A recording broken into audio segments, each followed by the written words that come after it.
નમસ્કાર મિત્રો, MS voice Gujarati YouTube ચેનલમાં તમારું હાર્દિક સ્વાગત છે. માનવ કલ્યાણ યોજના માટેના 2026 માટે ફોર્મ ભરવાની શરૂઆત થઈ ગઈ છે. આ વિડીયોમાં તમે કોઈ પણ પ્રકારની ભૂલ વગર ફોર્મ કેવી રીતે ભરી શકશો ને જો તમે આ વિડીયોમાં જે રીતે ફોર્મ ભરવાનું બતાવવામાં આવે છે તે રીતે તમે ફોર્મ ભરશો તો 100% તમારું ફોર્મ મંજૂર થઈ જશે. ને ફોર્મ માટે કયા ડોક્યુમેન્ટની જરૂર છે, કોણ ફોર્મ ભરી શકશે, લાયકાત શું છે, તેને લગતી બધી જ માહિતીવાળો વિડીયો અમારી ચેનલ પર અપલોડ થઈ ગયેલ છે. તે વિડીયો તમારે એકવાર જરૂર દેખી લેવાનો છે.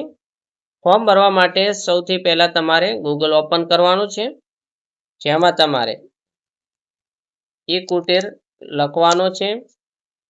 ત્યારબાદ તમારે અહીંયા પર ક્લિક કરવાનું છે.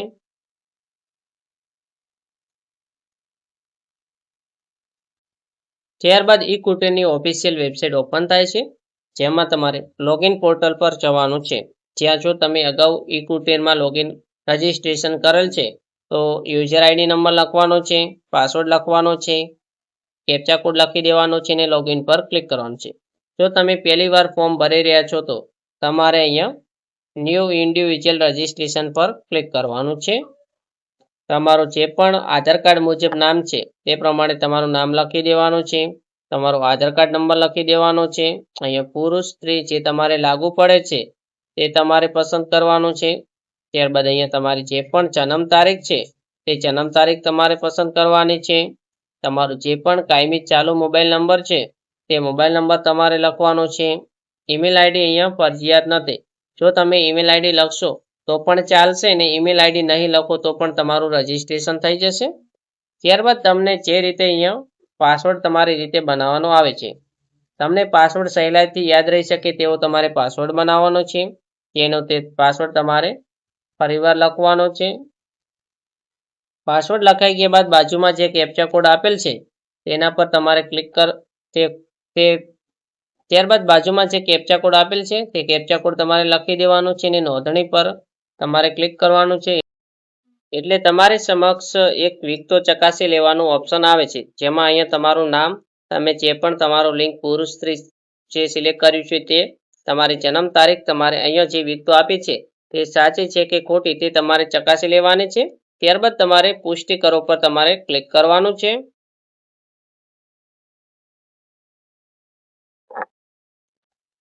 એટલે તમારું રજિસ્ટ્રેશન સક્સેસફુલી આવી જશે. તમને અહીંયા યોર યુઝર આઈડી લોગિન, તમને એક લોગિન માટે એક યુઝર આઈડી નંબર આપેલ છે. તે યુઝર આઈડીનો તમારે સ્ક્રીનશોટ પાડી લેવાનો છે અથવા તો કોઈ પણ પેજ પર તમારે તે લખી દેવાનો છે. ત્યારબાદ અહીંયા જે પણ યુઝર આઈડી આવ્યો છે તે યુઝર આઈડી તમારે લખવાનો છે. ત્યારબાદ તમે જે પણ પાસવર્ડ બનાવ્યો હતો તે પાસવર્ડ તમારે લખવાનો છે. પાસવર્ડ લખાઈ ગયા બાદ નીચે તમારે કેપ્ચા કોડ લખવાનો છે અને લોગિન પર ક્લિક કરવાનું છે. લોગિન પર તમે ક્લિક કરો છો એટલે તમારી સમક્ષ સૌ પ્રથમ તો તમારે પ્રોફાઇલ બનાવવાની આવે છે, જેમાં અહીંયા અરજદારના પૂરું નામ ગુજરાતીમાં, અહીંયા તમારું જે પણ નામ છે તે તમારે ગુજરાતીમાં લખી દેવાનું છે.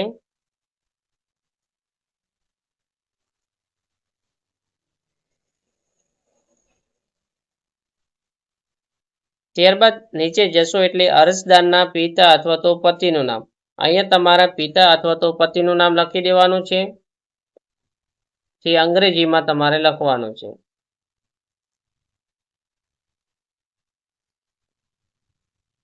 ત્યારબાદ તેમનું નામ તમારે ગુજરાતીમાં લખવાનું છે. ત્યારબાદ તમારે અરજદારની જાતિમાં તમારે જે પણ અહીંયાથી જાતિ લાગુ પડે છે તે જાતિ તમારે પસંદ કરવાની છે. ત્યારબાદ અહીંયા તમારી જન્મ તારીખ ઓલરેડી લખેલ આવશે. નીચે જશો એટલે તમારી ઈમેલ આઈડી લખવાનું ઓપ્શન આવે છે. જો તમારી ઈમેલ આઈડી લખવી છે તો તમે લખી શકો છો. ત્યારબાદ શારીરિક વિકલાંગતા માટે જે પણ લાભાર્થીઓ અપંગ છે ને અપંગતાનું સર્ટિફિકેટ ધરાવે છે તો તેમને હા પર ક્લિક કરવાનું છે અને તેઓને લાસ્ટમાં વિકલાંગતાનું સર્ટિફિકેટ અપલોડ કરવાનું આવશે. જો તમે વિકલાંગતા ધરાવતા નથી તો તમારે ના પર ક્લિક કરવાનું છે. અરજદારના ફોટોમાં તમારો જે પણ ફોટો છે તે ફોટો તમારે પસંદ કરીને તમારે અપલોડ કરી દેવાનો છે. ત્યારબાદ તમે નીચે જશો એટલે અરજદારનું હાલનું સરનામું લખવાનું આવે છે, જેમાં અહીંયા ઓલરેડી ગુજરાત લખેલ આવશે.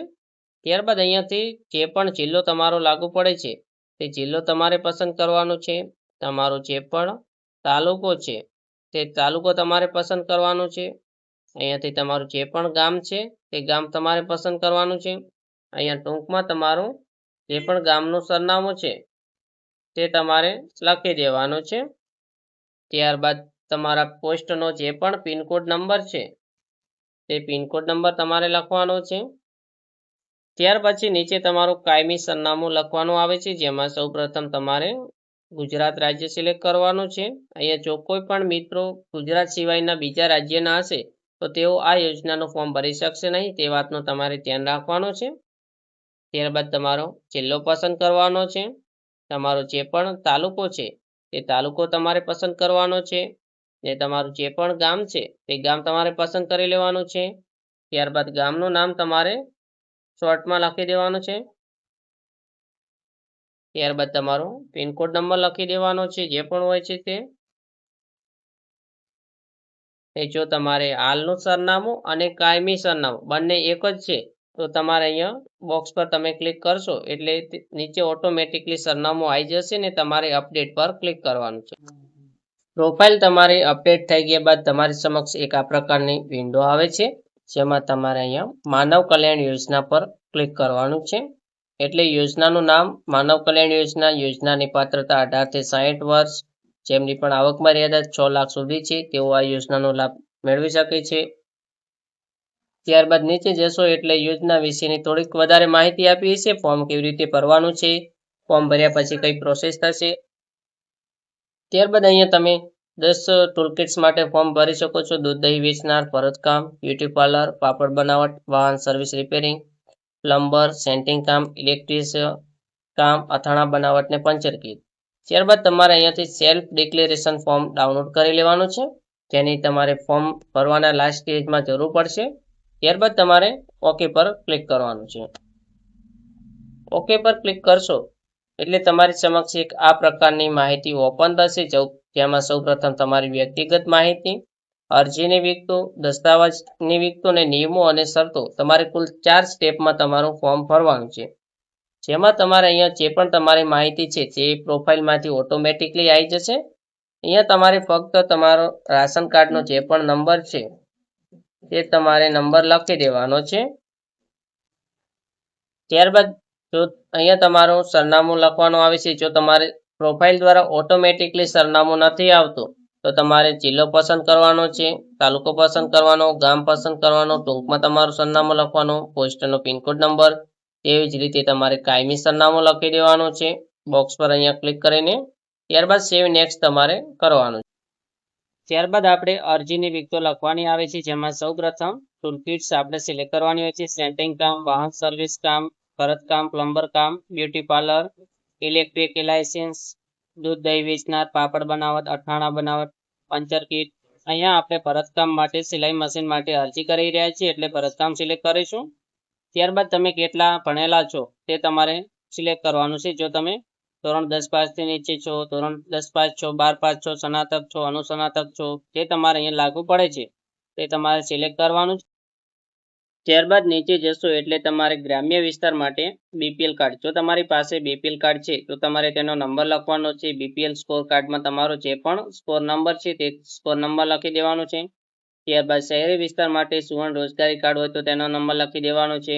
ત્યારબાદ જો તમારી પાસે કુટુંબની વાર્ષિક આવકનો દાખલો છે તો તમારે અહીંયા આવક લખી દેવાની છે. અને આવકનો દાખલો 6 લાખ કરતાં ઓછી આવક ધરાવતો હોય તેવો જરૂરી છે. ત્યારબાદ મામલતદાર કચેરી, તાલુકા વિકાસ અધિકારી અથવા તો ગ્રામ પંચાયતના તલાટીશ્રીનો આવકનો દાખલો જોશે. અહીંયા જે 3 વિગતો આપી છે તેમાંથી તમારે કોઈ પણ એક જ વિગત લખવાની આવશે. ત્યારબાદ નીચે જશો એટલે તમારા વ્યવસાયની વિગતો લખવાની આવે છે, જેમાં સૌપ્રથમ આપણે ધંધાના નામમાં ભરતકામ સિલેક્ટ કરી દઈશું.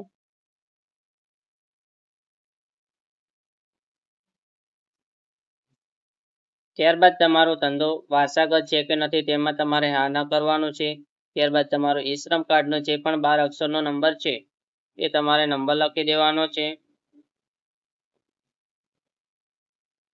ત્યારબાદ તમારે અહીંયા ફેમિલી આઈડી નંબર, જો તમારી પાસે ફેમિલી આઈડી નંબર નથી તો તમારે કંઈ લખવાની જરૂર પડશે નહીં. પર ત્યાર પછી તમારે અરજદારના રેશન કાર્ડનો મેમ્બર આઈડી નંબર લખવાનો છે. અહીંયા તમારો જે પણ મેમ્બર આઈડી નંબર છે તે લખી દેવાનો છે. મેમ્બર આઈડી નંબર તમને તમારા કુટુંબના સભ્યોના રેશન કાર્ડમાં જ્યાં નામ છે તે સભ્યોનું તમે જે ફોર્મ ભરો છો તેના નામને નીચે મેમ્બર આઈડી નંબર લખેલા છે. ત્યારબાદ અહીંયા અરજદારના ક્ષેત્રમાં શહેરી વિસ્તાર માટે શહેરી પસંદ કરવાનું છે, ગ્રામ્ય વિસ્તાર માટે ગ્રામીણ. ત્યારબાદ જો તમારે વ્યવસાય શરૂ કરવા માટે તાલીમની જરૂર છે તો તમારે હા પર ક્લિક કરવાનું છે અથવા તો તમારે ના ક્લિક કરવાનું છે. ત્યારબાદ તમારે લોનની જરૂર હોય તો હા પર ક્લિક કરી દેવાનું છે અથવા તો તમારે ના પર ક્લિક કરવાનું છે. ત્યારબાદ અહીંયા તમારો જે પણ જિલ્લો છે તે જિલ્લો તમારે પસંદ કરવાનો આવશે. જિલ્લો પસંદ કરી દેવાનો છે. ત્યારબાદ તમારો તાલુકો પસંદ કરવાનો છે. તમારું જે પણ ગામ છે તે ગામ પસંદ કરી લેવાનું છે. ગામનું તમારે ટૂંકમાં અહીંયા સરનામું લખવાનું છે. એ તમારો જે પણ પોસ્ટનો પિનકોડ નંબર છે તે પિનકોડ નંબર તમારે લખી દઈને સેવ નેક્સ્ટ પર ક્લિક કરવાનું છે. ત્યાર પછી તમારા જે પણ ડોક્યુમેન્ટ છે તે ડોક્યુમેન્ટ અપલોડ કરવાના આવે છે. જેમાં તમારે અહીંયાથી સેલ્ફ ડિક્લેરેશન પ્રિન્ટ પર તમારે ક્લિક કરવાનું છે. એટલે તમારું સેલ્ફ ડિક્લેરેશન ફોર્મ ઓપન થાય છે, જેની તમારે પ્રિન્ટ કઢાવી દેવાની છે. ત્યારબાદ અહીંયા પર તમારું નામ લખી દેવાનું છે, તમારા ગામનું નામ, તાલુકો, જિલ્લો, તમારી ઉંમર, તમે કેટલા વર્ષથી તે વ્યવસાય કરો છો તે, તમારો જે પણ વ્યવસાય સાથે તમે સંકળાયેલા છો તેનું નામ લખવાનું છે. ત્યારબાદ અહીંયા તમારા ગામનું નામ લખી દેવાનું છે, તમારે સિગ્નેચર કરી દેવાની છે અને અહીંયા તમારે તારીખ લખી દેવાની છે. ત્યારબાદ તમે નીચે જશો એટલે તમારે ડોક્યુમેન્ટ જે પણ તમે ડોક્યુમેન્ટ અપલોડ કરો છો તે 10 MB સુધીની મર્યાદામાં હોવા જરૂર છે.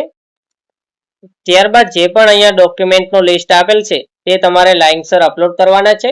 સૌપ્રથમ ડોક્યુમેન્ટમાં તમારે આધાર કાર્ડ અપલોડ કરવાનું છે, જેમાં તમારે ચૂઝ ફાઇલ પર ક્લિક કરવાનું છે, તમારું આધાર કાર્ડ પસંદ કરવાનું છે અને આધાર કાર્ડ અપલોડ કરી દેવાનું છે. તેવી જ રીતે તમારું રેશન કાર્ડ પણ તમારે અપલોડ કરવાનું છે. રેશન કાર્ડનો નંબર લખી દેવાનો છે. ચૂઝ ફાઇલ પર ક્લિક કરીને રેશન કાર્ડ તમારે સિલેક્ટ કરી દેવાનું છે. ત્યારબાદ તમારે ઉંમરના પુરાવા તરીકે તમે જન્મનો દાખલો, આધાર કાર્ડ, પાન કાર્ડ, ચૂંટણી કાર્ડ, શાળા છોડ્યા પ્રમાણપત્ર તે પૈકી તમે કોઈ પણ એક ડોક્યુમેન્ટ અપલોડ કરી શકો છો. જેમાં તમારે અહીંયા ડોક્યુમેન્ટ નંબર લખવાનો છે. ચૂઝ ફાઇલ પર ક્લિક કરીને તમારે તે ડોક્યુમેન્ટ અપલોડ કરી દેવાનું છે. ત્યારબાદ તમારે સેલ્ફ ડિક્લેરેશન ફોર્મ જે હમણે બતાવ્યું હતું તે તમારે ભરીને અપલોડ કરવાનું છે. તમારું ઈ શ્રમ કાર્ડનો નંબર લખવાનો છે. ચૂઝ ફાઇલ પર ક્લિક કરીને તમારે તે ડોક્યુમેન્ટ અપલોડ કરી દેવાનું છે. ત્યારબાદ જે પણ કેટેગરીમાં ફોર્મ ભર્યું છે તેઓએ જાતિનો દાખલા અપલોડ કરવાનું ઓપ્શન આવે છે. તમારે જાતિના દાખલાનો નંબર લખવાનો છે. ચૂઝ ફાઇલ પર ક્લિક કરીને તમારે દાખલો અપલોડ કરી દેવાનો છે. ત્યારબાદ નીચે તમારે આવક અંગેનો પણ દાખલો અપલોડ કરવાનો આવે છે. જે પણ મિત્રોને 0 થી 16 BPLમાં નામ છે તેઓ ફક્ત તલાટી પાસેથી BPL નો દાખલો લાવીને અપલોડ કરશે તો ચાલશે, તેમને આવકના દાખલાની જરૂર રહેતી નથી. પણ જે પણ મિત્રોનું નામ BPL યાદીમાં નથી તે દરેકે તેમને આવકનો દાખલો કઢાવવાનો રહેશે. આવકનો દાખલો તાલુકા વિકાસ અધિકારી, મામલદારશ્રી અથવા તો તલાટી કમ મંત્રીનો આવકનો દાખલો હશે તો પણ ચાલશે, પરંતુ તેમાં તમારી આવક મર્યાદા 6 લાખ કરતાં ઓછી હોવી જરૂરી છે. ડોક્યુમેન્ટ અપલોડ થઈ ગયા બાદ તમારે સેવ એન્ડ નેક્સ્ટ પર ક્લિક કરવાનું છે. ત્યારબાદ અહીંયા જે નિયમો અને શરતો આપ્યા છે તે તમારે વાંચી લેવાના છે. બોક્સ પર ક્લિક કરવાનું છે ને સેવ એન્ડ નેક્સ્ટ પર તમારે ક્લિક કરવાનું રહેશે. એટલે તમારી અરજી માનવ કલ્યાણમાં નોંધાયેલ છે અને તેના પર ટૂંક સમયમાં કામ ચાલુ કરવામાં આવશે તેવો મેસેજ આવી જશે. ત્યારબાદ અહીંયા તમારો અરજી નંબર આવી જશે ને અરજી પ્રિન્ટ પર તમે ક્લિક કરશો એટલે તમારી અરજી પણ પ્રિન્ટ થઈ જશે. ત્યારબાદ અહીંયા તમારે અરજદારની વિગતોમાં અરજી ફરીથી તમારે પ્રિન્ટ કરવી હોય તો અહીંયા તમારે ક્લિક કરવાનું છે. અહીંયા તમારું નામ, તમારો અરજી નંબર, તમારો જિલ્લો ને તે પણ સ્ટેટસ આવી જશે. જો તમારે અરજીની સ્થિતિ ચેક કરવી છે તો તમારે અહીંયા અરજીની સ્થિતિ પર તમે ચેક કરી શકો છો. હાલમાં અહીંયા અરજી કરી છે તો અરજી પર કામ ચાલુ છે તેવું લખેલ આવેલ છે. જો તમારી અરજી પાસ થશે તો અરજી મંજૂર થયેલ છે એવું લખેલ આવશે. અરજી પાસ નહીં થાય તો તમારે ના મંજૂર લખેલ આવશે અને જો ડ્રોમાં પણ પસંદગી થશે તો અરજી ડ્રોમાં પસંદ પામેલ છે તેવું પણ લખેલ આવશે. જો તમારે પણ આવી જ રીતે ઘરે બેઠા તમારું ફોર્મ ભરવું છે તો નીચે જે નંબર આપેલ છે તે નંબર પર તમે મેસેજ અથવા તો કોલ કરીને ઘરે બેઠા તમારો કોઈ પણ પ્રકારની ભૂલ વગર ફોર્મ ભરાવી શકો છો. જો આપેલ માહિતી તમને ઉપયોગી થઈ હોય તો વિડીયોને લાઈક કરજો, ચેનલમાં નવા છો તો ચેનલને સબસ્ક્રાઇબ કરજો, ચેનલને બેલ આઇકોન ઓન કરજો, કોમેન્ટમાં તમારો અભિપ્રાય જણાવજો. અને જો આવી કોઈ પણ યોજના વિશે તમારે વધારે માહિતી જોઈતી હોય તો અમારી વોટ્સઅપ ચેનલની પણ લિંક આ વિડીયોના ડિસ્ક્રિપ્શન બોક્સમાં આપેલ છે, તેમાં તમે જોડાઈ જજો. જ્યારે પણ કોઈ બી યોજના આવશે તો તેમાં તમને નોટિફિકેશન જલ્દી મળી જશે. આભાર.